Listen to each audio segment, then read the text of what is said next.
कहानी की शुरुआत होती है एक घने जंगल को दिखाते हुए। एक आदमी पागलों की तरह भाग रहा था, इस उम्मीद में कि शायद उसे इस जंगल से भाग निकलने का कोई रास्ता मिल जाए। लेकिन ये जंगल इतना घना था कि यहाँ से बाहर जाने का कोई रास्ता नहीं नजर आ रहा था। यह आदमी सूरज को देखते हुए आगे बढ़ता है, लेकिन अब सूरज भी धीरे धीरे ढल रहा था। मगर इस आदमी ने भागना नहीं छोड़ा। भागते भागते एक पॉइंट आया जहाँ एक बोर्ड पर लिखा हुआ था पॉइंट ऑफ नो रिटर्न, यानी वहाँ से कोई वापस नहीं जा सकता। साथ ही इस बोर्ड पर नंबर 108B लिखा हुआ था। ये देखकर वो और भी ज्यादा परेशान हो जाता है। धीरे धीरे अंधेरा और बढ़ने लगा और पूरे जंगल में एक अजीब सा खौफ फैल गया। तभी अचानक एकदम से सारे परिंदे उड़कर वहाँ से चले जाते हैं। इस आदमी के कई मील के सफर के बाद भी उसे पूरे जंगल में कोई भी एक जंगली जानवर नहीं दिखाई दिया। न जाने ऐसा क्या था जिसे जंगली जानवर भी डर रहे थे। डर के मारे वह आदमी और भी तेजी से भागने लगा, लेकिन कई घंटों का सफर करने के बाद वह आदमी अचानक एक जगह पर आकर रुक गया और उसके चेहरे पर मायूसी छा गई, क्योंकि उसके सामने वही 108 नंबर वाला साइन बोर्ड था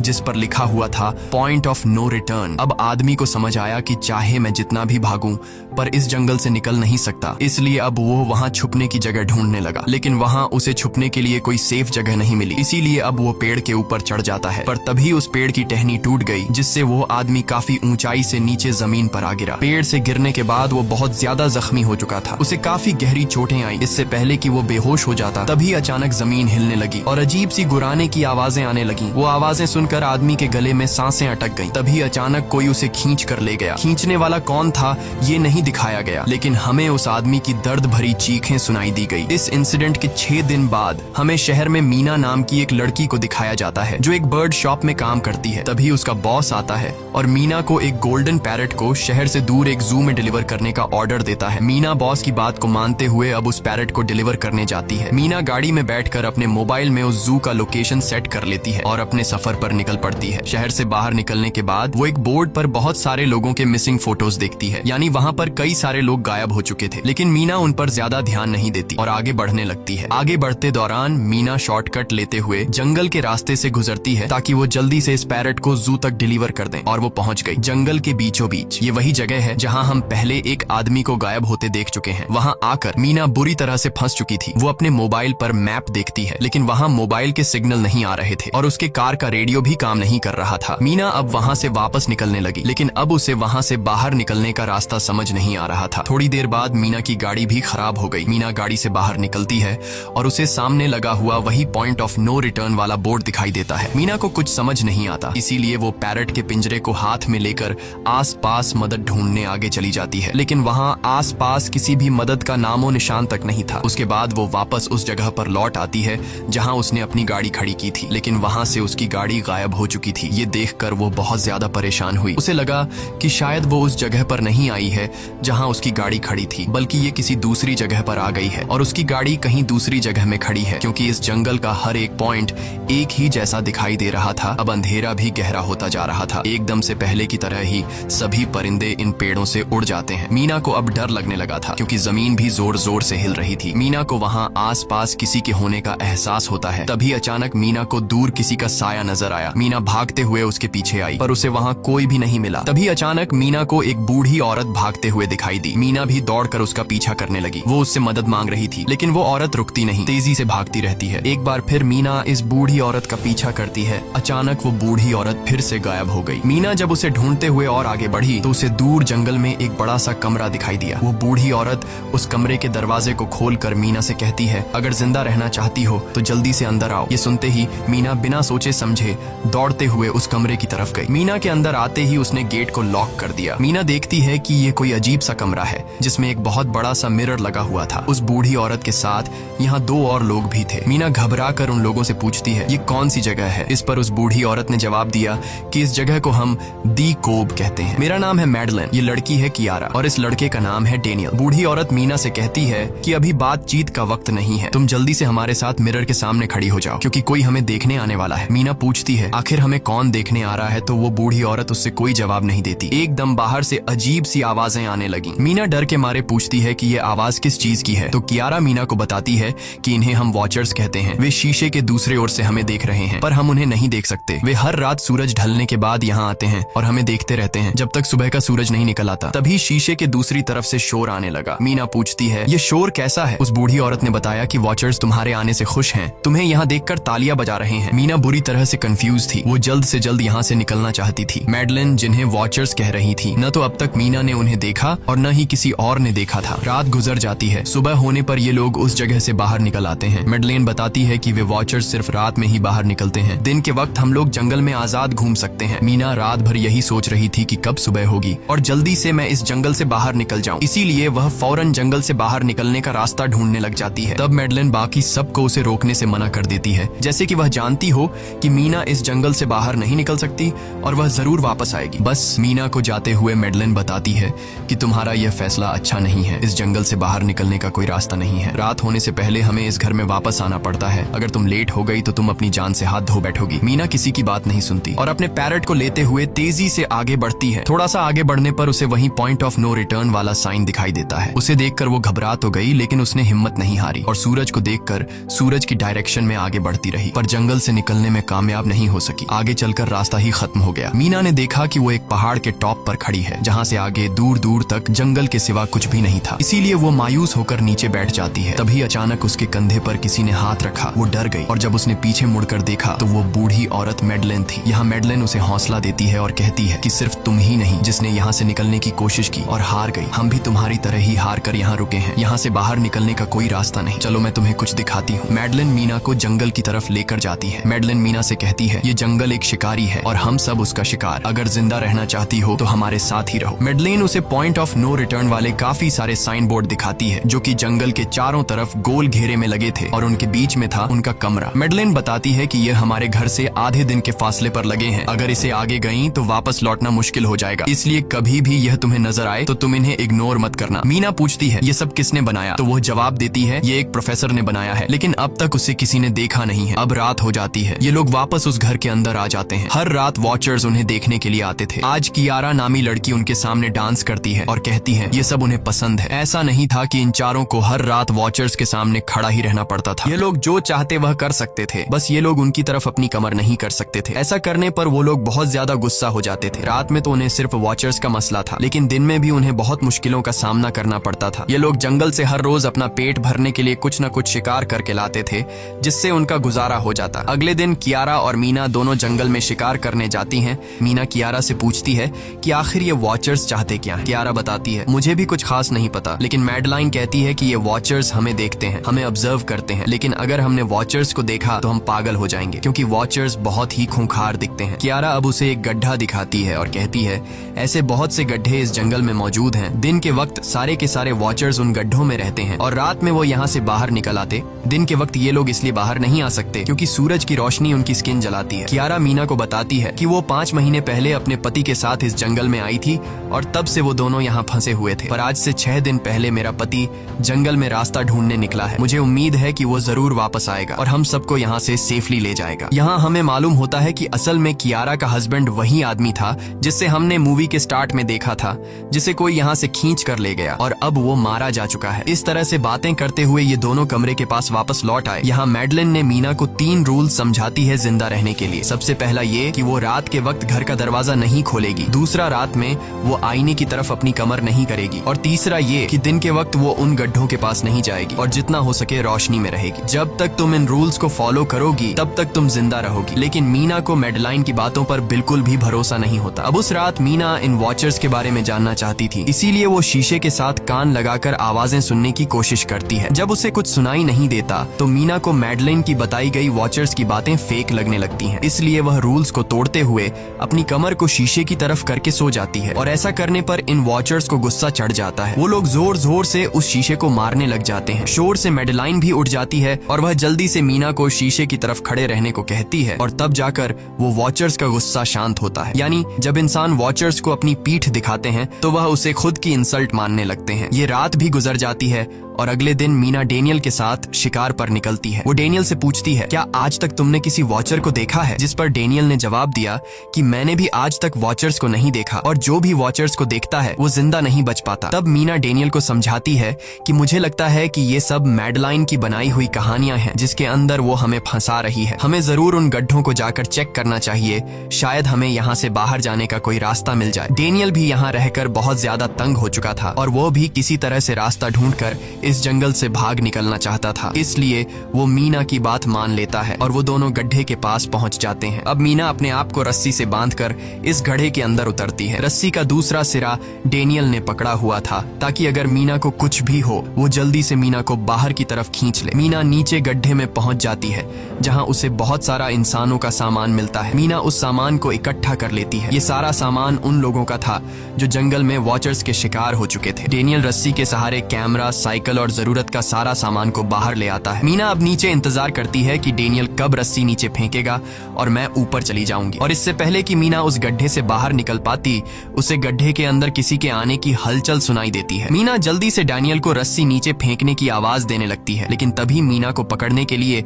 एक वॉचर का हाथ बढ़ने लगता है। पर मीना धूप में खड़ी थी, इसलिए जब उस वॉचर के हाथ पर सूरज की रोशनी पड़ी तो उसका हाथ जलने लगा। इतने में डेनियल ने नीचे मीना के पास रस्सी फेंकी और मीना फौरन जल्दी से बाहर निकल आई। मीना पूरी तरह से डर गई थी। ये लोग उस सारे सामान को लेकर अपनी सेफ हाउस में आ गए, जहां मैडलिन ने उससे पूछा, ये सामान तुम्हें कहां से मिला? ये लोग झूठ बोल देते हैं कि ये सामान उन्हें इस जंगल से मिला। मैडलिन को इस जंगल में रहते हुए बहुत अरसा गुजर चुका था। वो जानती थी कि ये सामान उसे जंगल से नहीं बल्कि एक गड्ढे से मिला होगा। वो मीना से पूछती है, बताओ तुमने गड्ढे के अंदर क्या देखा? लेकिन मीना उसे कुछ नहीं बताती। ये लोग बहुत खुश थे कि आज रात ये लोग वॉचर्स को देख पाएंगे, क्योंकि मीना को गड्ढे के अंदर एक कैमरा मिला था। डेनियल किसी तरह जुगाड़ करके उस कैमरा को टीवी के साथ अटैच कर लेता है ताकि ये लोग भी टीवी पर वॉचर्स को देख पाएं। मैडलिन बार बार उन्हें समझाती है कि ये तुम लोग गलत कर रहे हो, लेकिन ये दोनों उसकी एक बात भी नहीं सुनते। आज रात ये लोग वॉचर्स के इंतजार में बैठे थे ताकि उन्हें वो देख पाए, लेकिन काफी रात होने के बावजूद भी आज कोई वॉचर उन्हें देखने नहीं आया और अब कुछ देर बाद उनके साथ कुछ अजीब सा होने वाला था। ये लोग बातचीत में मसरूफ थे कि तभी उनका दरवाजा खटखटाया जाता है, यानी दरवाजे पर किसी ने दस्तक दी। उन्होंने जल्दी से टीवी की तरफ देखा तो वहां उन्हें इंसानी टांगे दिखाई दे रही थीं। बाहर जो कोई भी था वो कियारा के हस्बैंड की आवाज में बात कर रहा था और वो जल्दी से दरवाजा खोलने को कह रहा था। कियारा को लगा कि जरूर उसका हस्बैंड यहाँ से बाहर निकलने का रास्ता ढूंढ आया है। वो जल्दी से उठकर दरवाजा खोलने के लिए जाती है, लेकिन मैडलिन बीच में आकर दरवाजा खोलने नहीं देती। वो कहती है कि मैं जानती हूँ बाहर तुम्हारा हस्बैंड नहीं है, क्योंकि मैडलिन जानती थी कि रात के इस अंधेरे में कोई भी इंसान इस कमरे तक नहीं पहुंच सकता। लेकिन कियारा को मैडलिन की बातों पर यकीन नहीं होता और वो दरवाजा खोलने की कोशिश करती है, जिसके बाद मैडलिन कियारा से कहती है कि वो तुम्हें फंसा रहा है, तुम उसका इम्तिहान ले लो, तुम उसे कोई ऐसी बात पूछो जिसके बारे में सिर्फ तुम या तुम्हारा हस्बैंड जानता हो। कियारा बाहर खड़े हुए इंसान से एक किताब के बारे में सवाल करती है जिसके बारे में उसे पता होना चाहिए था, लेकिन जब बाहर खड़ा हुआ इंसान कोई जवाब नहीं देता तो ये समझ जाते हैं कि ये वॉचर ही है। ये लोग जब दरवाजा नहीं खोलते तो वॉचर उनके बाहर लगाए हुए कैमरा को तोड़ देता है और यहाँ हमें एक बात पता चलती है कि वॉचर्स इंसान के रूप में भी खुद को बदल सकते हैं। वॉचर्स उनकी इस हरकत पर बहुत ज्यादा गुस्सा हो गए थे। वे बहुत तेजी से शीशे को मारने लगे जिससे शीशे में एक बड़ा क्रैक भी आ जाता है, लेकिन यहाँ मैडलिन समझदारी दिखाते हुए सबको लाइन से शीशे की तरफ खड़ा कर देती है, जिससे वॉचर्स का गुस्सा थोड़ा बहुत ठंडा हो जाता है और वे वहाँ से चले जाते हैं। अब यहाँ मीना मैडलिन को बताती है कि हमने गड्ढे में से ये सारा सामान चुराया था। ये सुनकर मैडलिन बहुत ज्यादा गुस्सा हो जाती है कि तुम लोगों ने दूसरा रूल भी तोड़ दिया। अगली सुबह मैडलिन उस गड्ढे से लाया हुआ सारा सामान उठाकर वापस उसी गड्ढे में फेंक देती है, जिससे उन वॉचर्स का गुस्सा थोड़ा शांत हो जाता है। मगर अब इन लोगों को जंगल में बहुत ही ज्यादा अजीब चीजें दिखाई देना चालू हो गई थी और उसका सबसे ज्यादा असर डेनियल पर होता है। डेनियल अचानक बात बात पर बहुत ज्यादा गुस्सा करने लग जाता है। दूसरी तरफ कियारा, जिससे पहले उम्मीद थी कि उसका हस्बैंड जिंदा है और वो यहाँ आकर उसे यहाँ से बचा लेगा, लेकिन अब उसे पता चल चुका था कि उसका हस्बैंड अब वापस नहीं आएगा, जिसकी वजह से वह अंदर ही अंदर पूरी तरह से टूट चुकी थी और वो डिसाइड करती है कि वह वॉचर्स के इन गड्ढों में कूदकर अपनी जान दे देगी, क्योंकि अब उसके पास जीने की कोई वजह नहीं रही। वह ऐसा करने ही वाली होती है कि मीना आकर उसे बचा लेती है। इसी बीच हम देखते हैं कि डेनियल मैडलिन की तरफ अजीब तरह से देख रहा होता है और वह गुस्से में आकर मैडलिन को पेड़ के साथ बांध लेता है। डेनियल ने कहा कि अब मैं इस बुढ़िया के कोई रूल्स नहीं मानूंगा, अब यहाँ सिर्फ मेरी बात मानी जाएगी। अब रात होने वाली थी, इसलिए डेनियल कमरे की तरफ भागा और कियारा भी उसके पीछे भागी, लेकिन मीना मैडलिन के पास आई और उसकी रस्सियां खोलने लगी। दूसरी तरफ डेनियल ने कियारा को लेकर कमरे का दरवाजा अंदर से बंद कर दिया और मीना और मैडलिन को बाहर वॉचर्स के लिए छोड़ दिया। मीना और मैडलिन डेनियल से दरवाजा खोलने के लिए गिड़गिड़ाते रहे। डेनियल से रिक्वेस्ट करते हैं कि प्लीज दरवाजा खोल दो, लेकिन डेनियल ने दरवाजा नहीं खोला। अब बाहर चारों तरफ अंधेरा छा गया और वॉचर्स के आने का टाइम हो गया, इसलिए अब मजबूरन उन्हें अपनी जान बचाने के लिए एक घने पेड़ के नीचे रहकर छिपना पड़ा। थोड़ी देर बाद उन्हें वॉचर्स की गुराने की आवाजें आने लगी। इस टाइम मीना और मैडलिन के साथ हमें भी उन वॉचर्स की एक झलक दिखाई जाती है। ये लोग लंबे, पतले और खतरनाक थे। सब अपने अपने गड्ढों से निकलकर इंसानों को देखने के लिए उस सेफ रूम तक पहुंचते हैं। और जब ये लोग देखते हैं कि मीना और मैडलिन वहाँ नहीं हैं, तो वो उनको खाने के लिए जंगल में ढूंढने लग जाते हैं। और जब ये वॉचर्स दूर जाते हैं तो मौके का फायदा उठाते हुए ये दोनों फिर से सेफ रूम तक आ जाते हैं और डैनियल से रो रो कर दरवाजा खोलने को कहते हैं। इस बार डैनियल के दिल में रहम जाग जाता है और वो उनके लिए दरवाजा खोल लेता है। अब अंदर जाने के बाद पहले तो मैडलिन डैनियल पर गुस्सा करती है और फिर इन सबको शीशे के सामने खड़ा करके वॉचर्स के बारे में कुछ बातें बताती है। मैडलिन ने कहा कि अब तक हम बहुत से रूल्स तोड़ चुके हैं, इसलिए मुझे नहीं लगता कि इस बार वॉचर्स हमें माफ करेंगे। मैं तुम लोगों को वॉचर्स के बारे में कुछ सच्चाई बताना चाहती हूँ। दरअसल मैं जब यहाँ पहली बार आई थी तो मैंने कुछ ऐसा देखा जिससे मेरे होश उड़ गए। मैंने अपना ही एक डुप्लीकेट देखा। असल में वो एक वॉचर था जो मेरा रूप लेने की कोशिश कर रहा था। हालांकि उसकी आंखें और बाल बिल्कुल परफेक्ट नहीं थे। मीना ने पूछा कि आखिर ये वॉचर्स हैं क्या चीज, जिस पर मैडलिन ने जवाब दिया कि ये सारे क्रीचर्स फेरीज हैं जो किसी जमाने में इंसानों के साथ मिलकर रहते थे। फेरीज पंखों वाले एक जादुई जीव थे, लेकिन वक्त गुजरने के साथ इंसानों को फेरीज की शक्तियों से डर लगने लगा। इसीलिए इंसानों ने फेरीज को खत्म करने का सोचा। इंसानों की तादाद ज्यादा थी, इसलिए फेरीज इंसानों का मुकाबला नहीं कर पाए। इंसानों ने इन फेरीज को जंगल में एक बहुत बड़े गड्ढे के अंदर कैद कर लिया और उन्हें श्राप से हमेशा हमेशा के लिए इस गड्ढे में बंद कर दिया। उसके बाद फेरीज कई 100 सालों तक उस गड्ढे में कैद रहे, लेकिन फिर वक्त के साथ उन्होंने जमीन के अंदर खुदाई करके निकलने के रास्ते बना लिए। आज वही फेरीज वॉचर्स के रूप में गड्ढों से निकलकर हमारे सामने आते हैं। हालांकि कई 100 सालों तक जमीन के अंदर रहने की वजह से उन्होंने अपने पंख और जादुई शक्तियां खो दी और साथ ही उन्हें सूरज की रोशनी से तकलीफ होने लगी, लेकिन अब भी उनमें रूप बदलने की शक्ति है। इस पर डैनियल ने मैडलिन से पूछा कि ये वॉचर्स हमसे क्या चाहते हैं और ये हर रात हमें देखते क्यों हैं, जिस पर मैडलिन ने बताया कि ये वॉचर्स एक बार फिर से जंगल से निकलकर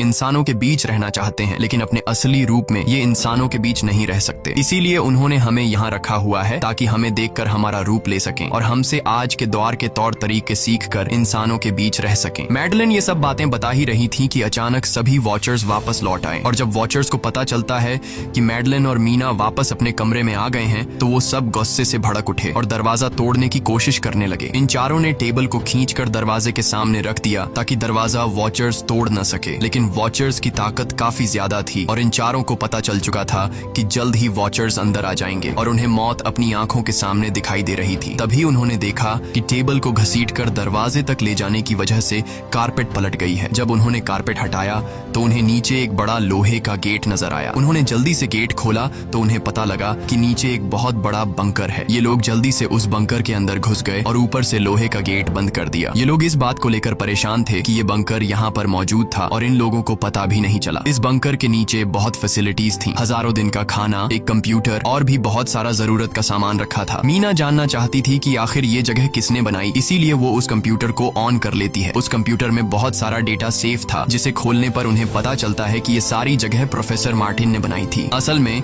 प्रोफेसर को इन क्रीचर्स के बारे में पता था। वो इन वॉचर्स पर रिसर्च करना चाहता था, इसीलिए उसने ये बंकर बनाया था। पैसों का लालच देकर वो दूसरे इंसानों को काम के लिए यहाँ लेकर आता था और रात के वक्त मजदूरों को ऊपर कमरे में छोड़कर खुद यहाँ आकर छुप जाता था और वो वॉचर्स फिर उन इंसानों को खा जाया करते थे। अगली वीडियो में डॉक्टर मार्टिन बताते हैं कि उनकी रिसर्च के दौरान उन्हें एक सबसे अलग फेरी मिली जो रोशनी में भी उन गड्ढों से बाहर आ सकती थी। डॉक्टर बताता है कि उस वॉचर ने एक बच्ची का बिल्कुल परफेक्ट रूप ले लिया था जिसे कोई पहचान नहीं सकता था। वो बहुत अच्छी थी, उसने डॉक्टर मार्टिन को मारा नहीं। डॉक्टर मार्टिन उसे यहाँ ले आया। तभी प्रोफेसर ने कैमरा को दूसरी तरफ मोड़ा। तब उन्होंने देखा कि प्रोफेसर ने उस छोटी सी बच्ची के रूप में आए वो क्रीचर को पिंजरे में कैद कर लिया है। पता नहीं डॉक्टर उसके साथ कौन सा एक्सपेरिमेंट करने वाला था। उस कंप्यूटर में बहुत सी वीडियोस थी और हर वीडियो में कुछ न कुछ बताया हुआ था। मीना बस ये जानना चाहती थी कि आखिर में क्या हुआ, इसीलिए वो सबसे आखिरी वीडियो प्ले करती है जिसमें वह देखती है कि प्रोफेसर खुद को और उस फेरी को मारने वाले हैं। मरने से पहले वह इस जंगल में फंसे हुए लोगों के लिए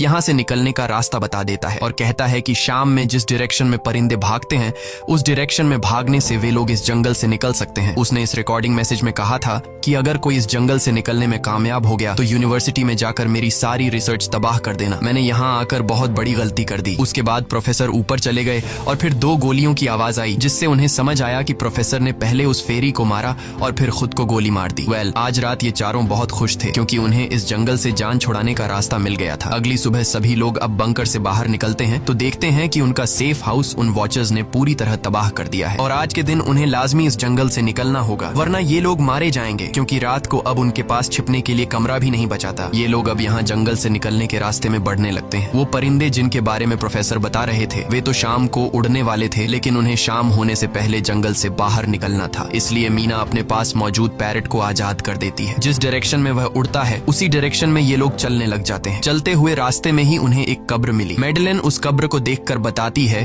कि एक वक्त था जब ये लोग इंसानों के साथ रहते थे, लेकिन इंसानों ने उनके साथ बहुत बुरा किया, धोखा किया और उन्हें यहाँ जंगलों में फंसाकर खुद चले गए। कई घंटे सफर करने के बाद ये लोग एक नदी के पास पहुंच गए। वहाँ उन्हें प्रोफेसर का एक बोट मिला, जिसको देखकर ये लोग बहुत खुश हुए। लेकिन उनकी खुशी अब कुछ ही देर की मेहमान थी, क्योंकि अब अंधेरा हो चुका था और वॉचर्स के आने का वक्त हो गया था। उससे पहले कि ये लोग डॉक्टर मार्टिन की बोट में बैठकर यहाँ से दूर चले जाते, तभी उन्हें पीछे से किसी की आवाज आई। जब उन्होंने पीछे मुड़कर देखा तो वो कियारा का हस्बैंड था, जो मदद के लिए चिल्ला रहा था। वो बहुत ही जख्मी हालत में था। बाकी सब बोट में बैठ चुके थे, इसलिए डेनियल अकेला उसकी मदद के लिए गया। डेनियल कियारा के हस्बैंड को खींचकर बोट की तरफ लाने लगा, लेकिन तभी ये लोग बोट से देखते हैं कि डेनियल जिसकी मदद करने गया वह कोई इंसान नहीं बल्कि एक वॉचर है, जिसने उनके सामने ही डेनियल का रूप ले लिया। वो लोग कुछ भी नहीं कर पा रहे थे। अब उस वॉचर ने डेनियल को मार दिया। उन्हें इस बात का पता था कि वॉचर्स इस नदी को पार नहीं कर सकते हैं और फाइनली ये लोग खुद इस नदी को पार करके शहर तक पहुंच जाते हैं। और कहानी में असल ट्विस्ट इसके बाद आया। शहर पहुंचने के बाद ये तीनों अलग अलग रास्तों पर चले गए और कुछ दिनों बाद अब मीना जल्दी से डॉक्टर मार्टिन के कहने के मुताबिक उनके यूनिवर्सिटी में उनका सारा डेटा खत्म करने के लिए आई। उससे पहले कि वह उनका रिसर्च डेटा डिलीट कर देती, तभी उससे वहाँ एक टेप रिकॉर्डर मिला और उस टेप रिकॉर्डर से मीना को एक नया राज मालूम हुआ। जब हजारों साल पहले इंसान और फेरीज एक साथ रहते थे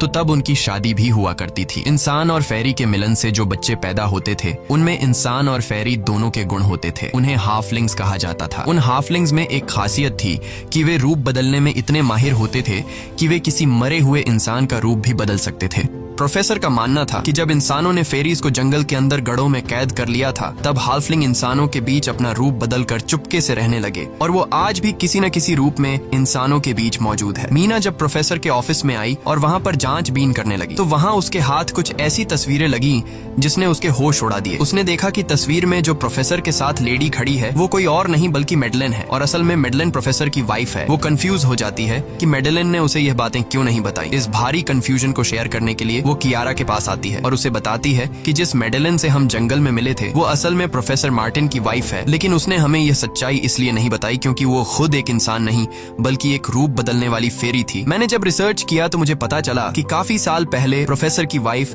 मैडलेन कैंसर की वजह से मर गई थी। ये सुनकर कियारा कहती है कि फिर वो मैडलेन कौन थी जो इतने समय से हमारे साथ थी। इस पर मीना कहती है, मुझे सब समझ आ रहा है। दरअसल प्रोफेसर अपनी वाइफ के मरने से बहुत दुखी थे और उसे हर हाल में वापस पाना चाहते थे और जब प्रोफेसर को इन रूप बदलने वाली फेरीज के बारे में पता चला तो प्रोफेसर ने उस रूप बदलने वाली फेरी को पिंजरे में कैद किया, जो एक बच्ची का परफेक्ट रूप लेकर उनके पास आई थी। प्रोफेसर ने अपनी वाइफ की फोटो दिखाते हुए उस फेरी को अपनी वाइफ मैडलेन जैसा बना दिया, क्योंकि वो फेरी बाकी फेरीज से अलग थी। वो दिन में भी बाहर आ सकती थी। मीना ने कहा कि मैंने मैडलेन को यहाँ बुला लिया है, हमें किसी तरह से करके उसे वापस जंगल भेजना होगा। तभी एक कार वहाँ आकर रुकी। जब उस कार से जो इंसान उतरा उसे देखकर मीना के गले में सांस अटक गई। वो कियारा थी, यानी कि अब तक जो मीना के साथ थी वो मैडलेन थी। उसने कियारा का रूप ले रखा था। कियारा जैसे ही घर के अंदर आई तभी मैडलेन ने कियारा के हस्बैंड के रूप में बदलकर उसे बेहोश कर दिया। मीना ने मैडलेन से कहा, आखिर तुम चाहती क्या हो? जिस पर मैडलेन गुस्से में आकर कहा, मैं फेरीज की सबसे अलग मखलूक हूँ। मेरे सभी साथी बचपन से मुझे चिढ़ाते थे। वो मुझे अपने साथ नहीं रहने देते क्योंकि मैं सबसे अलग थी। मैं उस जंगल में अकेली पड़ चुकी थी और मैं उस जंगल से निकलकर बाहर लोगों के साथ मिलकर रहना चाहती थी। फिर एक दिन प्रोफेसर उस जंगल में आया। उसने मुझे पिंजरे में कैद कर लिया। उसने मुझसे कहा कि अगर मैं उसकी वाइफ का रूप ले लूं तो वह मुझे जंगल से बाहर ले जाएगा। मैंने उसकी बात मान ली। प्रोफेसर ने मुझे मैडलेन की सारी बातें सिखाई और बाद में उस धोखेबाज प्रोफेसर ने मुझे मारने की कोशिश की, लेकिन उससे पहले कि वो मुझे मार पाता मैंने उसे ही मार डाला। तुम इंसान कभी भी भरोसे के लायक नहीं थे और न ही रहोगे। अब तुम भी मेरी सच्चाई जान चुकी हो, इसलिए तुम्हें भी मरना होगा और तुम्हें मारने के बाद मैं तुम्हारे रूप में इंसानों के बीच रहूंगी। यह कहकर मैडलेन ने मीना का रूप ले लिया और उसका गला दबाकर उसे मारने लगी। तब मीना ने मैडलेन से कहा कि क्या प्रोफेसर ने तुमसे यह नहीं कहा कि तुम क्यों क्यों दिन में निकल सकती हो? असल में तुम हाइब्रिड हो, आधी इंसान और आधी फेरी, इसीलिए तुम इंसानों और फेरीज के बीच रह सकती हो। मुझे पता है कि दुनिया में अकेला रहना कैसा होता है, लेकिन तुम अकेली हाफलिंग नहीं हो। तुम्हारे जैसे और भी हाफलिंग्स हैं जो किसी न किसी रूप में इंसानों के बीच रह रहे हैं। इस सच्चाई का पता चलते ही मैडलिन का शरीर अचानक अपने असली रूप में आने लगा। देखते ही देखते उसके पंख निकल आए, जिसके बाद वो मीना को यहीं पर छोड़कर यहाँ से उड़ जाती है। इसके बाद कुछ हफ्तों के बाद का सीन दिखाया जाता है, जहाँ मीना अपनी सिस्टर के साथ रहने लगी है। उसने अपनी सिस्टर को बताया कि शायद वो फेरी अभी भी मेरा पीछा कर रही है। तब मीना की सिस्टर उसे कहती है कि तुम डरो मत, ऐसा कुछ नहीं है। और कहानी के एंड में हम एक छोटी बच्ची को देखते हैं जो कि उस वक्त मीना के घर के नीचे खड़ी थी। ये कोई और नहीं बल्कि मैडलिन थी, जो अब उनके दुनिया में उस रूप में रह रही है। और इसी के साथ ये कहानी खत्म हो जाती है। अगर आपको ये वीडियो अच्छी लगी हो तो हमारे चैनल को सब्सक्राइब और वीडियो को लाइक जरूर कीजिएगा।